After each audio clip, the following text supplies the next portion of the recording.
I give all people their due rewards according to what their actions deserve. Jeremiah chapter 17 verse 10. Magandang araw sa lahat ng ating mga ka-TH all over the Philippines, in Luzon, Visayas at Mindanao, at sa ating mga OFWs and Filipino contract workers in abroad. Kumusta kayong lahat dyan, guys? In the Middle East, sa Canada, sa California, dyan sa Australia, New Zealand, and even in Switzerland. We have subscribers out there. Bahrain, Indonesia, Malaysia, at dito sa kapuluan ng Pilipinas. Sana ay kayo'y ligtas at nasa magandang sitwasyon sa ngayon na nasa ECQ na naman ang halos buong Pilipinas. Kaya ang tanging ating nalang pananggalang ngayon, ang proteksyon galing sa ating may kapal. Kaya inimbitahan ko kayo doon sa aking channel, The Good News Daily, para sa mga inspirational Bible verses na nagbibigay sa ating ng lakas ng loob ng physical at spiritual na katawan. Ngayon tatalakayin natin itong treasure marker na padala sa atin. Ito ang cross. Ano nga ba ang kahulugan? Ating tingnan. Okay mga ka-TH, meron na naman tayong i-analyze ngayon. Ito'y maganda na treasure marker sa tingin ko. Ngunit medyo meron akong itong doubts sa ibang mga nakalagay sa bato, pero ganun pa man ay atin pa rin ito i-decode. Baka sakaling talagang nabilong sa 1942 or 44 World War II ang mga markers na ito. Itong unang picture ay ito guys ay treasure under or treasure in front, pero hindi talaga dyan sa bato na yan. Ang tingnan dito ay ito ang kunin nyo guys ang measurement nito by inches. So sabihin natin yan ay 5 inches. Okay, so we have 5 meters in distance in front. So magiging 5 meters. Madali lang ito. Itong triangle, ito yung treasure niya. Parang exclamation. So meaning to say, treasure in front in the distance of 5 meters. So kung naka-side view yan, ito, halimbawa, ito yung bato. Nandito ang marka sa itong ano na to, surface. So punta lang tayo dito ng 5 meters. Pagdating sa 5 meters, ay dito tayo magtesting ng 2 meters. Kung 5 inches ito, ngunit kung yan ay 6 meters ang ating distance, papuntang example, papunta yan ng east or papunta ba yan ng west. So ganyan lang, madali lang ang marker na ito.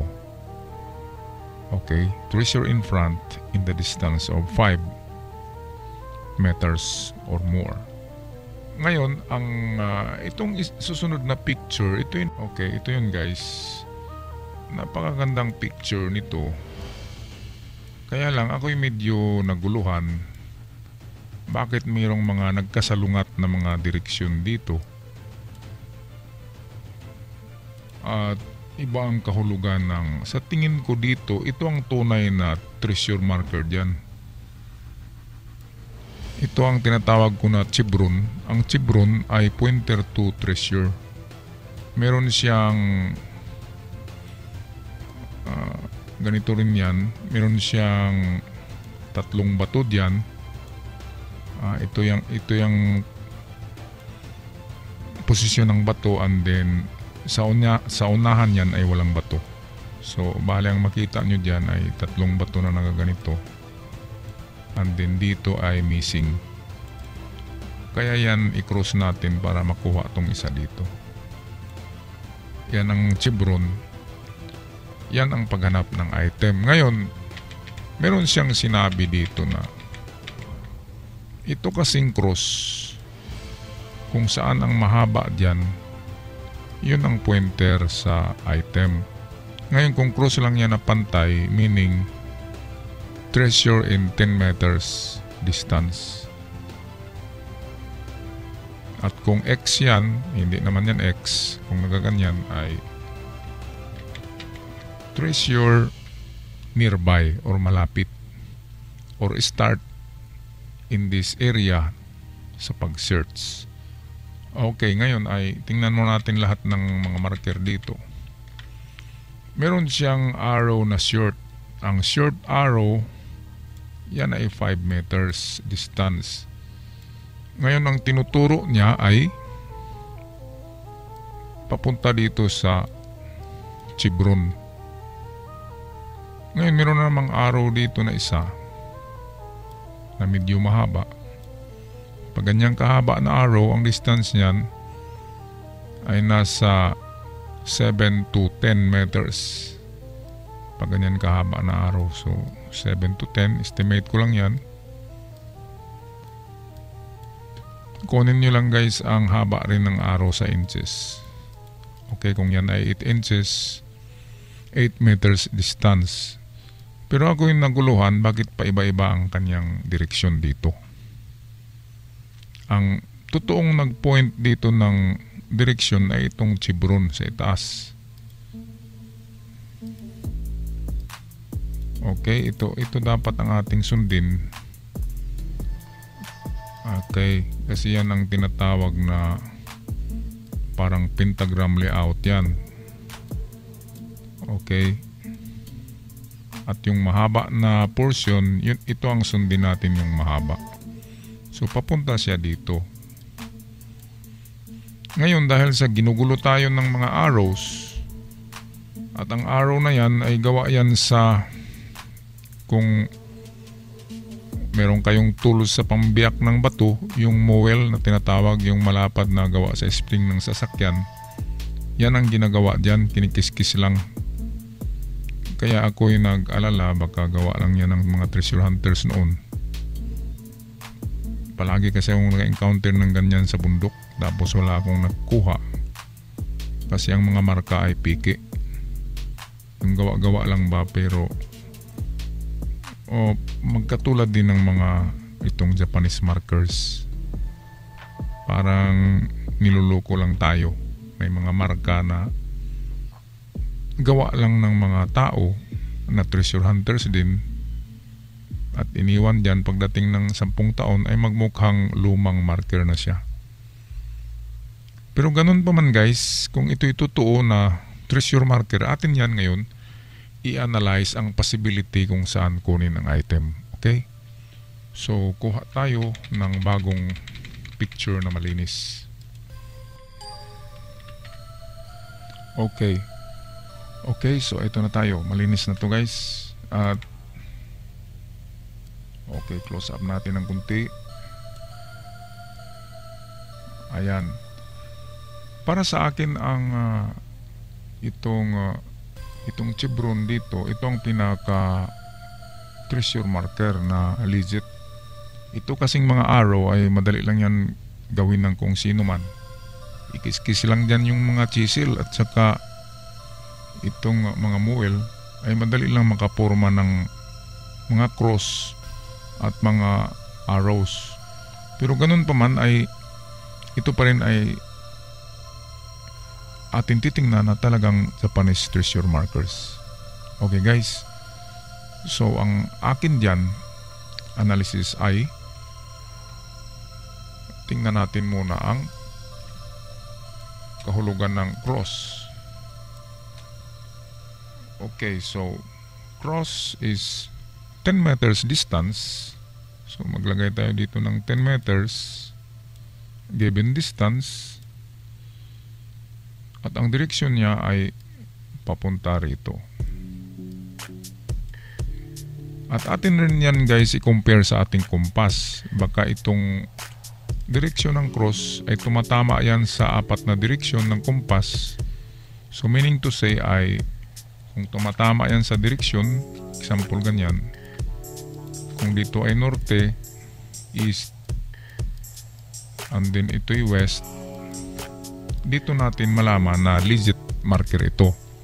Kasi ang Hapon pag naglalagay ng marker yan ay talaga yan, naka-align sa mga direksyon sa kanilang kompas. o even yung relo nila. Ang relo kasi nila ay parang kumpas na rin yan. Yung alas 12 ang norte, alas 6 ang south, alas 9 ang west, at alas 3 ang east. So ganyan yan.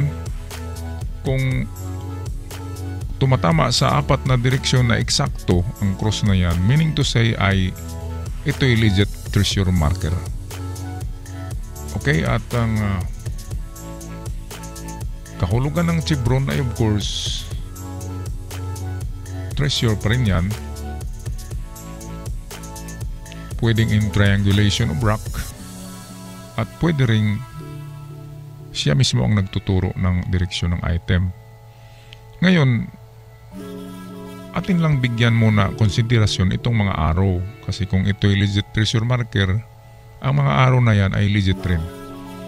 Okay, so ang short arrow, ito guys, karamihan ng short arrow ay reverse arrow. Ang nagtuturo ay ito, at ang tinuturo niya ay ang direksyon ng southeast. So kung ito'y south, itong tinuturo niya guys, itong pointer niya pag maiksi na arrow, pumupunta siya dito sa southeast.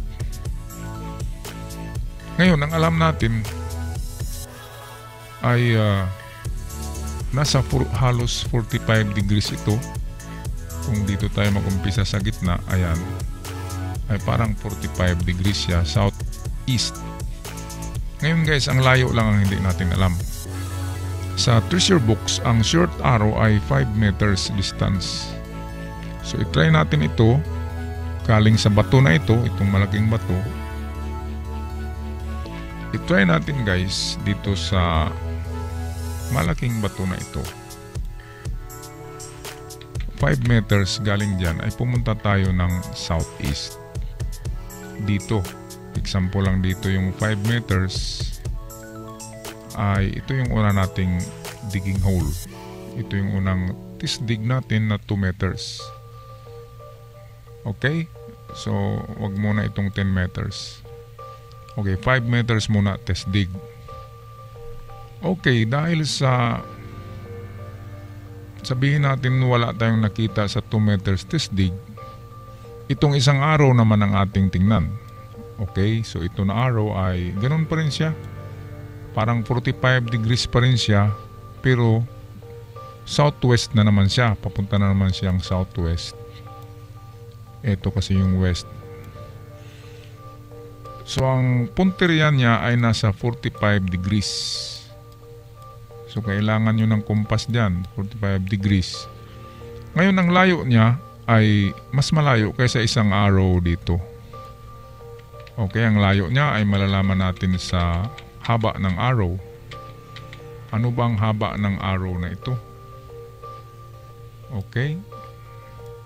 So tingnan natin ang haba ng arrow na yan. Sa estimate ko ay nasa 8 inches. Therefore, that is 8 meters going southwest. So punta tayo dito ng 8 meters. Ito'y 8 meters. Maghukay tayo dito ng test dig na 2 meters southwest. Okay, meron na tayong dalawang digging holes. At kung wala dyan, guys, sa 8 meters, sundin natin ang binigay ng cross na distance, which is 10. So kung wala sa 8, dagdag tayo ng 2 meters. Ito yung 10 meters distance. At ganun din dito sa shorter arrow, punta rin tayo dito sa southeast ng 10 meters. Test dig tayo. Ngayon, meron na tayong 4 na hukay na puro test dig at wala tayong natagpuan. Okay, ngayon, ang ating tingnan ay itong sikreto ng chevron or itong triangle na mahaba ang kanyang isang side. Okay, nagkaganito kasi yan. Kaya yan ay tinatawag ko na chevron. Kasi para siyang tsapa, di ba nagaganyan kasi ang tsapa. Ayan, medyo curve sa ibabaw. Okay, ngayon ang kunin natin kasi ang center ng chevron, ito dito. At atin yan i-project papunta kung saan mahaba ang side nito, kasi ito yung mahaba. At papunta siya rito sa east. At ang distansya niya ay given dito sa cross, which is 10. So unahin muna natin ang 10 meters. So 10 meters ang unahin natin sa test dig dito. At pagkatapos dyan, kung walang makikitang anomalya ng lupa sa 2 meters deep, alam nyo na kung ano yung makikita nyo sa 2 meters bago kayo magpatuloy sa pinakababa or pinakailalim. Okay, at para sa mga newbies, pag mayroon kayong makita sa 2 meters na it's either charcoal, mga uling, black soil, mga lata na mga kawayan, kahoy, mga latang kahoy, or even hardwood na meron pa, or basag na botelya, or plato. Pag meron kayong makita na ganyan sa ilalim na, example ito yung hukay, 2 meters, ito yung ibabaw ng lupa. Kung dito yan natagpuan nyo guys sa 2 meters deep, yan ay ibig sabihin ay marker, at yan na ang panahon o time na magpatuloy kayo sa paghukay ng another 2 meters, making your excavation now 4 meters deep. Okay, at sa 4 meters deep ay matagpuan nyo na ang item. Pero kung itong sinasabi ko na mga botilya at mga uling ay nandito lamang sa half meter, itong kalahating metro lang ang lalim nyo natagpuan, hindi pa yan marker, kasi may posibilidad may mga taong nagkaingin dyan sa lugar or gumagawa ng uling, at ang mga hukay nila ay mababaw lamang, nasa 1 meter. Ang iba din dyan ay nagtatapo ng botilya tapos ibinaon nila para walang masugatan, kaya ang mga botilya ay nasa mababaw lamang. Ngunit kung yan ay nasa ilalim ng lupa sa 2 meters deep, ang kahulugan ay sadya siyang ibinaon. At yan na ang time para tayo maghukay ng malalim. Okay, at ano nga pa ba ang ating tingnan? Okay, kung wala sa 10 meters, ano gagawin natin guys? Kung wala sa 10 meters, ay atras tayo sa 5. Kasi itong arrow dito ay 5 meters yan, at ang tinuturo niya ay itong chevron. Ang sabi niya, tingnan ang chevron, nandun ang sikreto. Kaya siya ay maiksi na araw kasi 5 meters distance lang siya. Baka siya ang nagbigay ng distance na tama dito sa chevron at hindi itong cross. Kaya hukay na naman tayo sa 5 meters. Last na to na hukay natin, mga katigets. Ang 5 meters ang ating last na hukay. Alright, so yan lang ang aking pag-analyze sa inyong treasure marker. Okay, at atin lang i-pray na ang lugar na yan ay wala pang nag-treasure hunt, at sana ang mga marker dyan or yung mga marka na nasa bato ay gawa pa ng mga Hapon at hindi ng mga nauunang mga treasure hunters. Okay, ako'y magpaalam na guys. See you on my next video.